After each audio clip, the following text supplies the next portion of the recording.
Hey, what's up, everybody? I'm just kind of figure I'd do a quick walk around before everybody shows up. I probably should have brought a flashlight so we could see in the back of some of these systems, but this is basically our rehearsal room right now. We're building our A and B system. Some console stuff. Let's see if I can turn on my flashlight. Oh, cool. Is it working? Kind of. Yeah, so here's the A rig. Sorry, we're still cabling up some stuff. Two different drum systems for the rigs. Yeah, as far as the rig question, they're going to be usually leapfrogging. So with systems like this,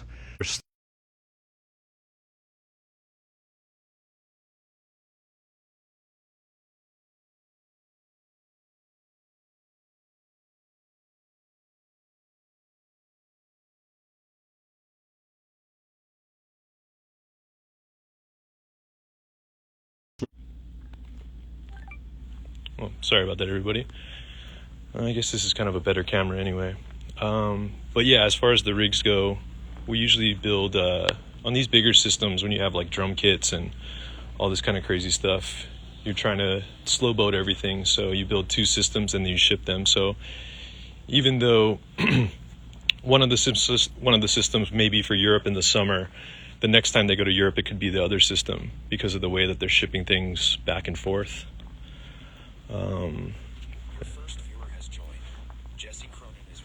Oh damn, big dog Jesse in the chat, what's up? But yeah, these are all our individual fractal systems for bass, guitar, and of course other guitar, because there's two guitar players. These are some of the racks that I made. This is the keyboard system. So we got our A and B rigs right here.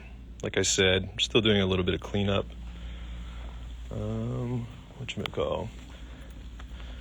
Yeah, so that's basically bass. I think those are actually the two bass rigs, but the guitar rig is actually shared, my bad. So these are the guitar rigs. Oh shit. What's up, Pedro? You can kind of look a little bit.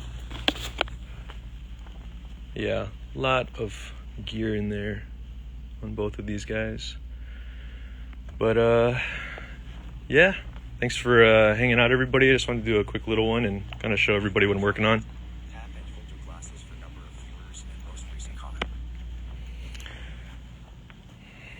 Cool. Well, let's see. I'm probably going to cut out if there's no more questions, but yeah, thanks for checking this out, everybody. This is what we've been working on for the past couple months, and I'm glad that it's not some big dumb top secret thing anymore, so we can just kind of tell everybody and show people what we're working on. All right, let's see another question. How much live VSTs do they use for samples regarding what Mike and Johan play with in the lyrics? So it's really going to be dependent on the processing that happens on the final like audio.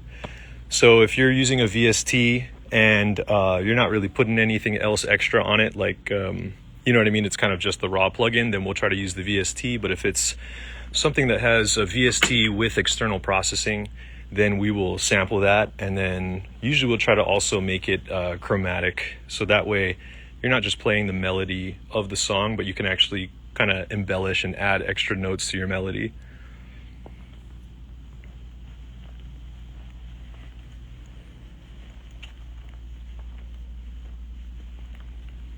Cool. Let's see. Oh yeah, trying to do more videos with these walkthroughs, but I mean, as you guys can kind of tell, it is awkward to try to film this kind of stuff when there's people in the room. So I really can only do it when no one's around. Let's see, drum rack or session clips. We are using drum rack, and we're actually using kind of one of the cool things about drum rack where you can route your samples to specific returns. So what that means is you can have a single Ableton drum rack, and you can say, when I hit this sample, come out the sub line, and when I hit this sample, come out the vocal sample line, and all of that. Because when I first built this rig for Linkin Park in 2014, I got tasked with building like a drum sampler matrix, and I believe we were using I think 12 pads, and those 12 pads had 10 possible audio outputs that they could come out of. So then it basically was like a switching matrix, so that every song, you know what I mean, each pad could come out its own output. And we did that by having like a bunch of drum racks, and each one was routed to its own output. And then I was kind of playing around with it, and I realized like, oh, I can just have a single drum rack, but I can route all that information to whatever outputs I need. Let's see.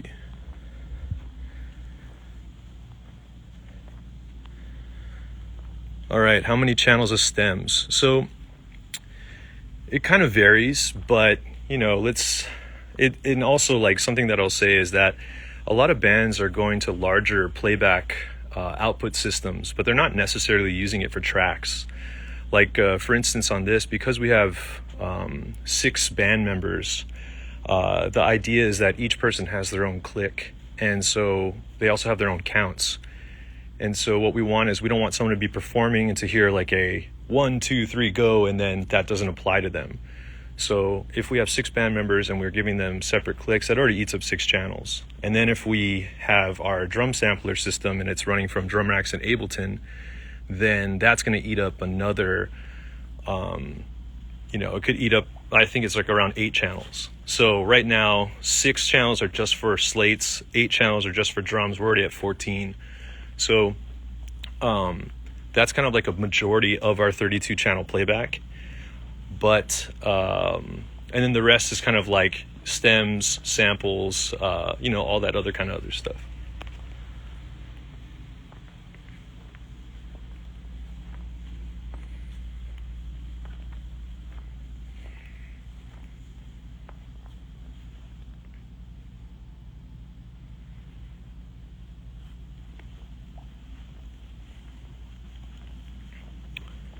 Take a little closer look at Mike's rig.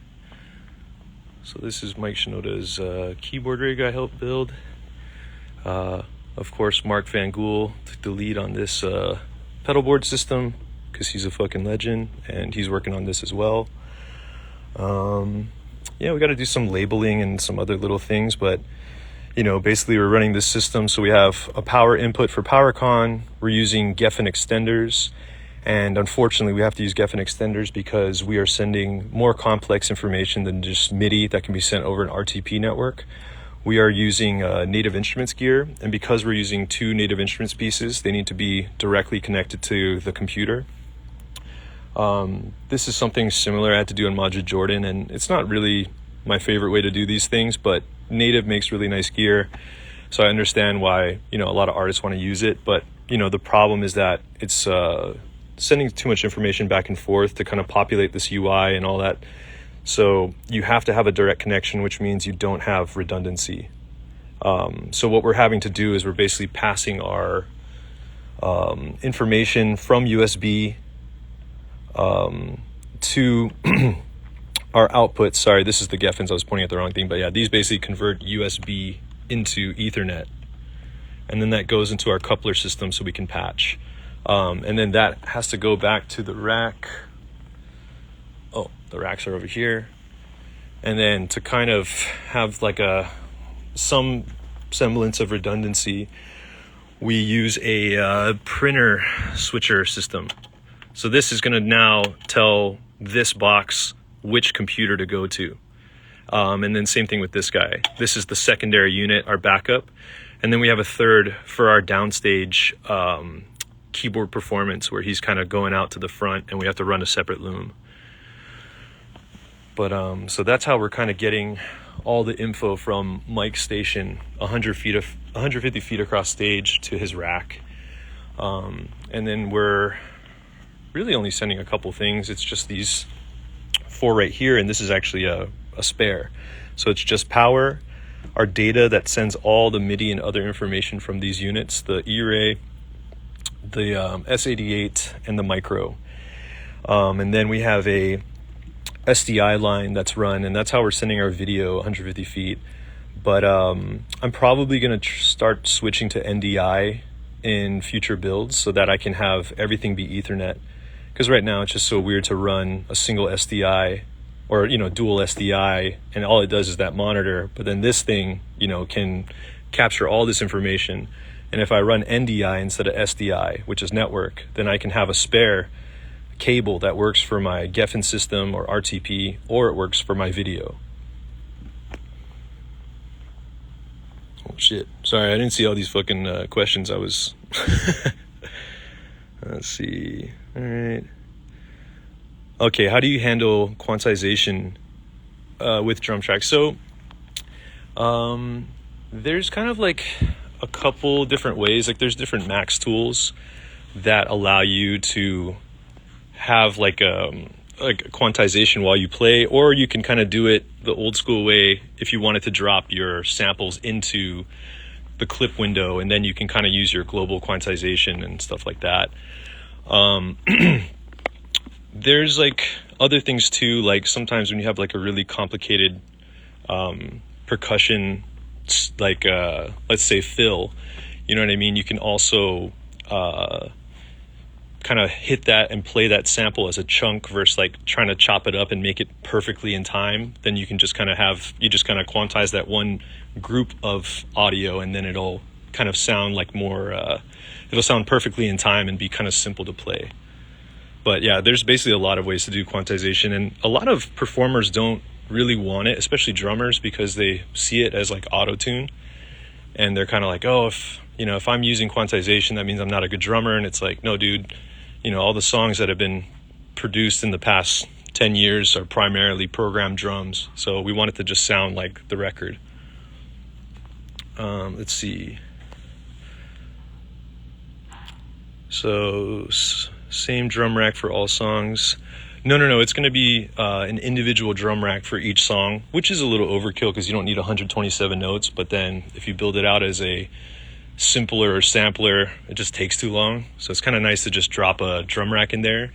And then a lot of times what I'll do is if the song has multiple sections, like say there's samples for the verse and samples for the chorus, what I'll do is I'll have a drum rack for that song, and then I'll use a pitch tool to jump octaves. And then it's like, okay, this drum rack now hosts all of the samples for this song, no matter what section. And then I have a pitch tool kind of jumping between the samples. Does Brad come around to see? Yeah, Brad's been around. He's there for all the music video shoots and, any of the kind of bigger stuff. But yeah, he's around. Definitely a big part of this. Playback all digital, Dante MADI, or digital to DA converter in the rack. So we're using a Prodigy system, which is going to have all three of those mediums. So we'll have, MADI, Dante, and analog. And then we also have, we'll just put this in. So this is the Claire SD mini rack that I was kind of showing the other day. So this is how we get all our analog out of our Prodigy, which is coming from those D subs down there, and then it goes into here. So and then we come out fiber. So our analog backup goes directly to fiber, and then our Dante outputs are Ethernet, and they're a shorter run. Let's see. I would love to see some more Ableton sessions and see how a big rig like this was routed. Yeah, man, I would like to do more videos on the sessions that I've built, because I have quite a catalog at this point of kind of interesting things that I think people would like to see, but because it's, the artist's music and it's like all the different little pieces, it's really kind of a gray area. Like you don't really want to just kind of, show anybody and everybody. So I'm trying to figure out like if I can kind of talk to some artists and be like, hey, like, can I just take one song from this session and then do a little video on it, and that way I'm not kind of giving away all the goods.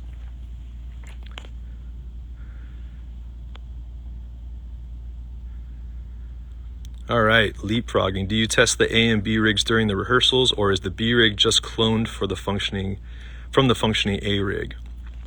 We just built the B rig, and the idea is to be an identical clone of the A rig. And then we'll kind of see how the schedule goes, because if there's some big shows and we do some shipping and other things, then we might be using the B rig sooner than we thought. So we're just trying to get it out of the way.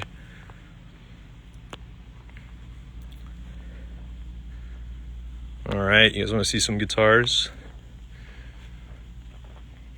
It's pretty cool. These guys used to be primarily Ibanez guys, but for the most part it's PRS. There's a few Fenders, a few Strats, like a baritone Telly, one random SG that Dave plays. Yeah, there's a lot of guitars in here. And I think my favorite is Mike's, this one, the one with binding, this single cutaway. This is a single cutaway PRS with binding, natural binding. It's pretty sick. I think that's, out of all of these, is probably my favorite, but there's some really cool ones. Like there's ones with more artwork and, kind of all this other stuff.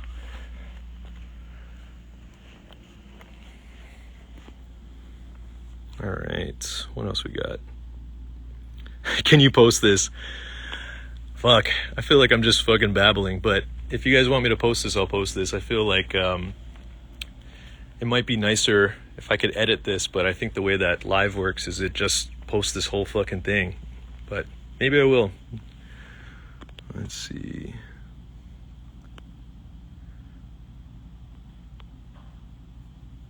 All right, guys. Well, I think I'm going to cut out, but thanks for joining, and who knows, maybe I'll post this.